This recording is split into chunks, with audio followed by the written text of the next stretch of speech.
नमस्कार, welcome to career 247। मैं हूं प्रशांत धवन और इस वीडियो में हम बात करने वाले हैं अंडमान नेचुरल गैस डिस्कवरी के बारे में। अगर आप थोड़ा बहुत ही न्यूज़ आउटलेट्स में पढ़ते हैं आर्टिकल्स तो आपने नोटिस कर लिया होगा अंडमान में कुछ हुआ है। यहाँ पे आप देख पाओगे union minister of energy Hardeep Singh Puri साहब ने ये बात ट्विटर में अनाउंस करी है कि अंडमान में नेचुरल गैस की प्रेजेंस हम कंफर्म कर सकते हैं। कंफर्म्ड है कि नेचुरल गैस यहाँ पे एग्जिस्ट करती है। कितनी नेचुरल गैस है, किस डेप्थ पे है, ये बात हमको जाननी है। और ओवरऑल आप अगर देखो तो इस डिस्कवरी से भारत की एनर्जी सिक्योरिटी को बड़ा बूस्ट मिलता है। याद रखिएगा, ये डिस्कवरी एक ऐसे टाइम में हुई है जब भारत एनर्जी को लेकर एक बहुत ही बड़ी प्रॉब्लम फेस कर रहा है। मैं आपसे सवाल पूछता हूं, जो आज के समय हम प्रॉब्लम फेस कर रहे हैं रशियन ऑयल से रिलेटेड, कि यूएस कह रहा है कि जी रशियन ऑयल परचेज आपको नहीं करना, आप इससे ऑयल परचेज करिए या फिर इससे परचेज करिए। हम लोग कह रहे हैं ईरान से क्या परचेज कर सकते हैं, हम वेनेजुएला से परचेज कर सकते हैं। ये सब चीजें ना होती अगर भारत एनर्जी के मामले में आत्मनिर्भर होता। There wouldn't have been any problems. अगर हमारे पास इतना कच्चा तेल होता, इतनी नेचुरल गैस होती कि खुद की डिमांड को हम काफी हद तक पूरा कर सकते हैं, हमें डिपेंड ही ना करना पड़ता, हमें पे ही ना करना पड़ता इन फॉरेन कंट्रीज को। उस केस में आप कह सकते हैं फिर तो सर इंडिया में यूएसए फ्रीडम लेके आता, मे बी वो एक अलग सिनेरियो है। मगर आज के समय जो जियोपॉलिटिकल टेंशन्स चल रही है, ऐसे टाइम में भारत का ये अनाउंस करना कि हमको नेचुरल गैस मिली है अंडमान सी में, this is a major development. और आप हरदीप सिंह पुरी की आप ट्वीट अगर देखोगे तो इधर यहाँ पे उन्होंने लिखा है एक ओशन है ऑफ एनर्जी अपॉर्चुनिटीज जो खुल चुका है अंडमान सी में, प्राइमरली विजयपुरम 2 वेल में। बिल्कुल एक हमको एविडेंस मिला है कि 87% मिथेन के साथ गैस एग्जिस्ट करती है यहाँ पे। इधर आप देख पाओगे, यहाँ पे ये टेस्ट है। ये विजयपुरम जो सी है यहाँ का हम दृश्य देख रहे हैं। ये जो फायर है ना, ये कनेक्टेड है to a pipe deep under sea, और ये फायर तभी जल सकती है अगर यहां पर मिथेन की प्रेजेंस हो। मिथेन जैसे आपको पता है बहुत ही हाईली इन्फ्लेमेबल सब्सटेंस है, और इस फायर के जलने से, जिस तरीके से यहां पे फायर जल रही है, it gives us clear evidence कि अंडमान सी में नेचुरल गैस एग्जिस्ट करती है। आप देखोगे कभी भी जब डिस्कवरी होती है नेचुरल गैस की तो इस तरीके से जो फायर है ये टेस्ट किया जाता है कि is the fire burning, and since it is right now, अब अगला स्टेप हमारा ये है कि global deep water exploration experts को हम बुलाएं, जैसे कि Petrobras, BP India, Shell, Exxon Mobil, इन सब को उन्होंने यहाँ पे टैग कर रखा है। इनके एक्सपर्ट्स को हम बुलाएं ताकि हम ये जान पाएं कि कितनी नेचुरल गैस यहाँ पे एग्जिस्ट करती है। ऑलरेडी जो जानकारी हमको मिली है वो ये है कि जो इनिशियल प्रोडक्शन है टेस्टिंग का ऑफ द वेल, जो यहाँ पे ये नेचुरल गैस वेल है, ये करीब 2200 से लेकर 2550 मीटर्स के आसपास का है। अब क्वेश्चन यहाँ पर यह है कि साइज ऑफ गैस पूल कितना है और कमर्शियल वायबिलिटी कितनी है, मतलब कि क्या ये नेचुरल गैस हम आराम से निकाल पाएंगे या नहीं निकाल पाएंगे। और आप अगर वैसे रीजन के बाकी एग्जांपल्स देखो ना, जैसे कि म्यांमार में, इंडोनेशिया में जिस तरीके से नेचुरल गैस के रिजर्व्स मिले हैं, लगता तो यही है कि ये जेन्युइन एक जैकपॉट है भारत के लिए, क्योंकि ये जो पूरा एरिया है इंडियन ओशन का, या फिर मैं कहूं बे ऑफ बंगाल का, यहां पर बहुत सारी पॉकेट्स मिली हैं नेचुरल गैस की। और मैं आपको अगर मैप में दिखाऊं ना तो इधर यहां पे आप देख पाओगे बे ऑफ बंगाल यहां पे है, ये अंडमान सी है। अंडमान सी के आसपास का जो ये इलाका है, ये म्यांमार का साउथ का एरिया, यहां पर ये पूरा अंडमान सी, और इवन यहाँ पे नॉर्थ सुमात्रा नाम का जो ये टापू है इंडोनेशिया का, यहाँ पर बड़ी मात्रा में नेचुरल गैस एग्जिस्ट करती है। ये दुख की बात है कि इंडोनेशिया ने 1971 में ही यहाँ पर अरुण गैस फील्ड डिस्कवर कर ली थी, जिसने बहुत फायदा दिया है इंडोनेशिया को। अरुण गैस फील्ड के बारे में आप पढ़ोगे तो लिटरली इसको कहा जाता है a super giant Arun gas field. यहाँ पर 16 trillion cubic feet of original gas थी। यहाँ पे इंडोनेशिया ने काफ़ी ड्रिलिंग करी है, ये गैस कंज्यूम करी, बेची और काफ़ी प्रॉफिट कमाया। उसके अलावा आप अगर देखो तो पेकिसो गैस फील्ड मिली है यहाँ पर, ईस्ट नटूना गैस फील्ड और वेरियस और गैस फील्ड यहाँ पर मिली हैं।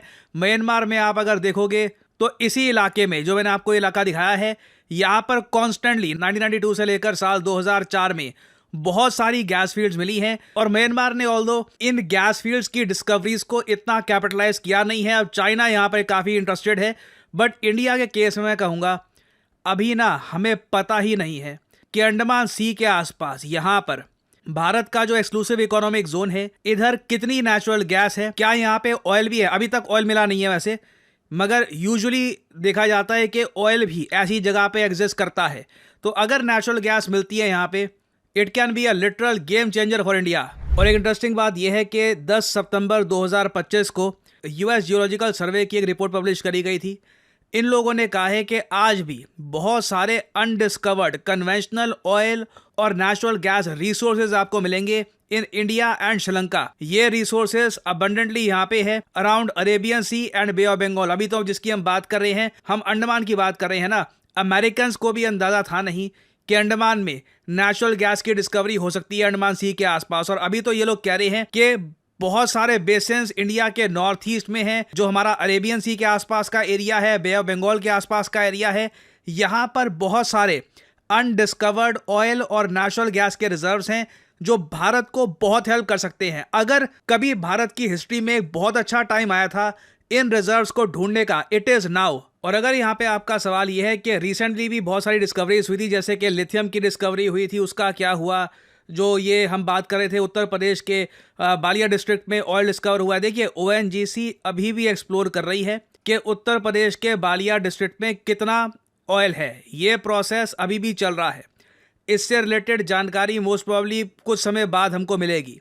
फिर मैं अगर बात करूं लिथियम की, देखो बिल्कुल लिथियम तो मिला है जम्मू कश्मीर यूनियन टेरिटरी में, मगर उसका अभी तक ऑक्शन हम प्रॉपरली कर नहीं पाए हैं। प्राइवेट कंपनीज को परहैप्स लगता है कि एक तो वहां पर माइनिंग कर पाना काफी रिस्की है, उसके अलावा परहैप्स जो लिथियम है धरती के काफी नीचे है, तो इसको एक्सट्रैक्ट करने में बहुत सारा पैसा लगेगा। बट स्टिल ये पॉसिबिलिटी भी अभी बनी हुई है कि in the future India lithium भी एक्सट्रैक्ट कर सकता है फ्रॉम कश्मीर, जैसे जैसे टेक्नोलॉजी और इंप्रूव होती है और भारत में जो एक्सट्रैक्शन का जो प्रोसेस है ये और ज़्यादा ईजी बनता है। तो अभी देखिए, अंडमान सी से रिलेटेड जो जानकारी है मैं इसको क्लोजली फॉलो कर रहा हूँ। कुछ अपडेट्स आती है इस नेचुरल गैस रिजर्व से रिलेटेड, तो मैं आपके लिए अपडेटेड वीडियोज़ लाता रहूँगा।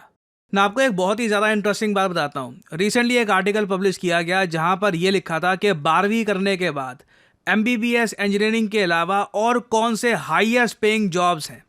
यहाँ पे आप देख पाओगे सीधा सीधा यहाँ पे लिखा है data scientist, salary from 35 lakh to 75 lakh per annum. हालांकि मुझको ये बात ऐड करनी पड़ेगी, जो बात यहाँ पर लिखी है ये थोड़ा सा लेटर स्टेज में होता है, बट मैं आपको ये बता दूं भारत में डेटा साइंटिस्ट की जो कमी है, एंट्री लेवल जॉब्स आराम से 4 लाख से लेकर 6 लाख के आसपास की है। जी हाँ, मैं आपको रियलिटी बता रहा हूँ। बाद में ऑफ कोर्स किसी में काफ़ी स्किल है, एक्सपीरियंस गेन कर लिया है, आपने सही जगह काम किया, सही जगह आपने कंपनी चेंज करी, तो बिल्कुल you can even earn around 35 lakh 40 lakh rupees per annum. ये भी काफ़ी हद तक देखा गया है। और अगर आपके माइंड में यहाँ पे सवाल ये है, ठीक है डेटा साइंटिस्ट, ठीक है ये आज के समय काफ़ी लोग बोल तो रहे हैं, मगर डेटा साइंटिस्ट बनते कैसे हैं? इसकी कोई डिग्री तो दिखती नहीं है हमको। देखिए, भारत में बहुत कम कोर्सेज हैं डेटा साइंस के। करियर 247 आपके लिए लेके आया है डेटा साइंस का कोर्स। और अभी जैसे आप लोग जानते हैं, करियर 247 के सभी कोर्सेज पर नवरात्रि सेल चल रही है। ये सेल कुछ ही दिनों में खत्म हो जाएगी। 25% का यहाँ पे आपको डिस्काउंट मिल रहा है। यूजुअली ये डिस्काउंट आप अगर देखो तो 10% का होता है।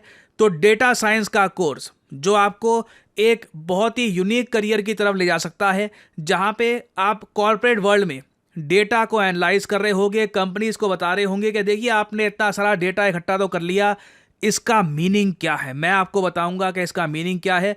और करियर 247 के कोर्सेज में फ़ायदा ये है, ऐसा नहीं है कि कोर्स ले लिया, अब आप हो, आपका लैपटॉप है, अंधेरे में बैठे हैं, ठीक है भैया वीडियो देखी जा रहे हैं। नहीं, लाइव क्लासेस होंगी, आप और भी बच्चों को देख पाएंगे लाइव ऑनलाइन जो पढ़ रहे हैं। You will feel like you are part of a community. आप देख पाओगे कि बाकी लोग जो डेटा साइंटिस्ट बनना चाहते हैं उनमें क्या जज्बा है, उनकी नॉलेज का लेवल क्या है।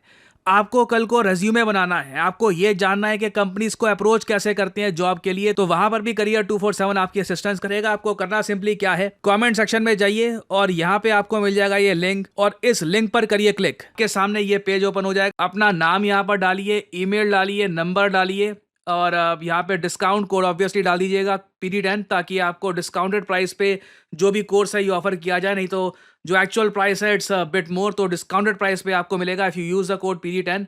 और करियर 247 के कंसल्टेंट आपको कॉल करेंगे, आप वहाँ पे अपने सवाल ही पूछ सकते हैं रिगार्डिंग द कोर्स कि लेंथ कितनी होगी, क्लासेस किस टाइम पर होगी, सर्टिफिकेशन के बारे में, you can ask all those questions और you can begin your journey as a data scientist. So, good luck to all of you. And as I always say, may the gods watch over you.